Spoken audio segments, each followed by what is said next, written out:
বন্ধুরা এই ভিডিওতে খুব সহজে দেখিয়ে দেবো যে আপনারা কিভাবে আপনার মোবাইলের কিবোর্ডে লাইটিং সেট করবেন। বেসিক্যালি এরকম লাইটিং যদি আপনারা সেট করেন তাহলে কিন্তু যে কেউ যদি দেখে তাহলে কিন্তু তারা অবাক হয়ে যাবে, দেখে ভাববে বাহ খুব সুন্দর। তো আপনারাও যদি এটা যদি লাগান আপনার মোবাইলে অথবা সেট করেন কিবোর্ডে লাইটিং, তাহলে কিন্তু আপনার কিবোর্ডটাও কিন্তু খুবই খুবই সুন্দর লাগবে। আর আপনারা চাইলে যে এরকম লাইট তাছাড়া নয়, কিন্তু আপনারা কিন্তু আরও আপনার পছন্দ মতো কিন্তু লাইট সেট করতে পারবেন আর খুবই সুন্দর লাগবে। তো আপনারা এখানে যখন আর কি মেসেজ করবেন তখন কিন্তু আরও সুন্দর আর কি, যখন মানে হাত দিয়ে আর কি প্রেস করবেন তখন কিন্তু আরও সুন্দর দেখতে লাগবে। আর যখন যে কেউ সেই ক্লিক করা দেখবে বা টাইপ করা দেখবে সে কিন্তু দেখেই আপনাকে জিজ্ঞেস করবে 100% গ্যারেন্টি যে এরকমটা করলি কি করে তুই।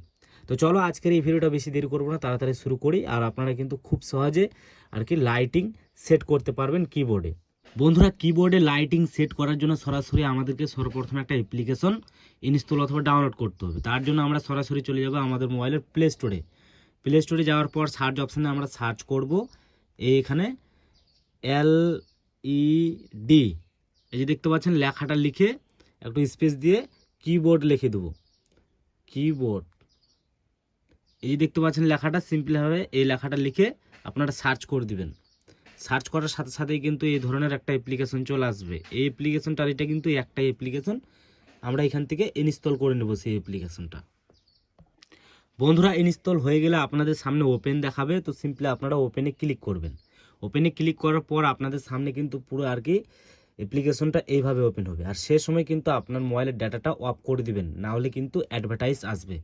তো আমরা সিম্পলি সেই মোবাইলের ডাটাটা অফ করে দিয়েছি। এখান থেকে কিন্তু আমাদের সেই কিবোর্ডের সর্বপ্রথম যেটা কিবোর্ডের লেখাগুলো আছে সেই লেখাগুলোর ভাষাটা চুজ করতে বলছে।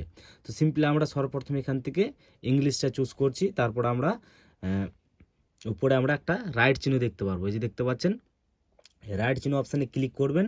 নিচে দেখতে পারবেন কন্টিনিউ, এই কন্টিনিউ অপশানে বারবার ক্লিক করতে থাকবেন, কন্টিনিউ করে দিবেন। তারপর এখানে অ্যাড একটা চলে আসবে, তাও এখানে ক্রস চিহ্ন দেখতে পারবেন, এখানে ক্লিক করে দিবেন। ক্লিক করার পর এখানে আবারও কন্টিনিউ অপশানে ক্লিক করবেন, কন্টিনিউতে আবারও ক্লিক করবেন। উপরে দেখতে পারবেন স্কিপ, এই অপশানে ক্লিক করবেন। এখানে ক্লিক করার সাথে সাথেই কিন্তু আপনাদের সামনে কিন্তু সেই ওপেন হয়ে যাবে মানে কিবোর্ডের অ্যাপ্লিকেশনটা। এখন গাইস এখানে যদি আমাদের ইন্টারনেটটা যুক্ত থাকে তাহলে কিন্তু আমাদের এখানে আরও নানা ধরনের আর কি ফিচার আসবে। তো আমরা সিম্পলি কি করব, এখান থেকে আমরা সরাসরি চলে যাব কালারে। তারপর আমরা আমরা এখান থেকে প্লাস আইকনে ক্লিক করব। ক্লিক করার পর এখান থেকে কিন্তু আমাদের কিবোর্ডটা দেখাবে। ঠিক আছে। এখন গাইস এই যে কালারটা আছে আমাদের হয়তো এই কালারটা ভালো লাগছে না, তো আমরা কি করব, এই যে দেখতে পারবো কালার, এই কালার অপশানে ক্লিক করব। ক্লিক করার পর গাইস কালারটা এখান থেকে চুজ করলে আমরা যে কোনো কালার দিতে পারি, কিন্তু অতটা কিন্তু পারফেক্ট লাগবে না কালারগুলো। তো যাই হোক আমরা এখান থেকে ইফেক্ট যেই অপশানটা আছে এখানে ক্লিক করব। ক্লিক করার পর আমরা এখান থেকে দেখতে পারবো যে ডাইরেকশন, এই অপশানে ক্লিক করব। এখান থেকে আমরা ইনভার্স এই অপশানটা বাড়িয়ে দিব। তারপর আমরা এখানে চলে যাব কে প্রেস, এই অপশানে ক্লিক করব।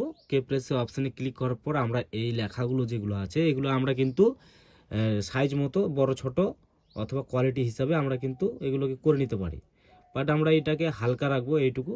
তারপর এখানে ব্লারটা আছে, যে ব্লারটা আছে এই সাইডের এটা কিন্তু আমরা এতটুকু রাখবো। আর কর্সনারটা এটা কিন্তু মানে যেগুলো আমাদের এই যে চার কোনার ডিজাইনগুলো আছে এগুলো কিন্তু আমরা গোল করতে পারবো অথবা চার কোনা, তো আপনারা আপনাদের পছন্দ মতো করে নেবেন। এখন গাইস আপনারা ফিল এই অপশানটাতে চুজ করবেন। এটা চুজ করলে কি হবে, এই কিবোর্ডের ডিজাইনটা আরও কিন্তু কালারিংটা পারফেক্ট লাগবে। এই যে দেখতে পাচ্ছেন আগের থেকে কিন্তু পুরোটা আরও চেঞ্জ হয়ে গেছে, খুব সুন্দর লাগছে।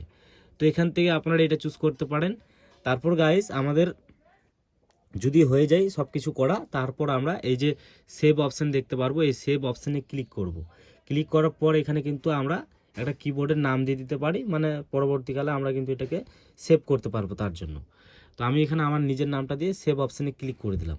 ক্লিক করা হয়ে গেলে এখানে কিন্তু আমার ইন্টারনেটটা বন্ধ আছে তার সত্ত্বেও কিন্তু অ্যাডভার্টাইজ চলে আসছে গাইস, এটা একটা আলাদাই ব্যাপার। তো আমরা যাই হোক এই অপশানে ক্লিক করব। ক্লিক করার পর আমরা এটাকে প্রিভিউ করব। প্রিভিউ করার জন্য এই অপশানে ক্লিক করে আমরা এখানে দেখতে পারবো অ্যাপ্লাই থিমস, এই অপশানে ক্লিক করব। এখানে ক্লিক করার পর এখান থেকে কিন্তু আমাদের অ্যাপ্লাইটা হবে। তো আমাদের অ্যাক্টিভেট করতে হবে, তার জন্য অ্যাক্টিভেট আমাদের সর্বপ্রথম কিন্তু অটোমেটিক হয়ে গেছে। যদি না হয় এখানে ক্লিক করে আপনারা অ্যাক্টিভেট করে দেবেন। তারপর সিলেক্ট স্টেপ 2 নাম্বার এই অপশানে ক্লিক করে এখান থেকে আপনারা আপনার আগে থেকে যে কিবোর্ডটা আছে সেটার থেকে আপনারা কিন্তু এলইডি কিবোর্ডটা পেয়ে যাবেন। এই যে দেখতে পাচ্ছেন এই অপশানের উপরে ক্লিক করে দেবেন। ক্লিক করার সাথে সাথে কিন্তু আপনার কিবোর্ডটা সিলেক্ট হয়ে গেছে। সরাসরি যদি আপনারা যদি যান যে কোনো আর কি ইউটিউবে সার্চ অপশানে সার্চ করেন বা যে কোনো জায়গাতে, তাহলে কিন্তু আপনারা এখানে কিবোর্ডটা পেয়ে যাবেন। এখন গাইস আপনারা যে কোনো জায়গাতে যেতে পারেন, সেটা হোক মেসেঞ্জার, ফেসবুকে, যে কোনো সার্চ অপশানে যদি যান তাহলে কিন্তু এই কিবোর্ডটা পেয়ে যাবেন। তো এইভাবে কিন্তু আপনারা এরকম ধরনের কিবোর্ড সেট করতে পারবেন। তো এই ছিল আজকের এই ভিডিও। যদি আপনাদের ভালো লাগে তো অবশ্যই ভিডিওতে একটা লাইক আর চ্যানেলটি সাবস্ক্রাইব করতে একেবারেই ভুলবেন না। ভালো থাকবেন, সুস্থ থাকবেন।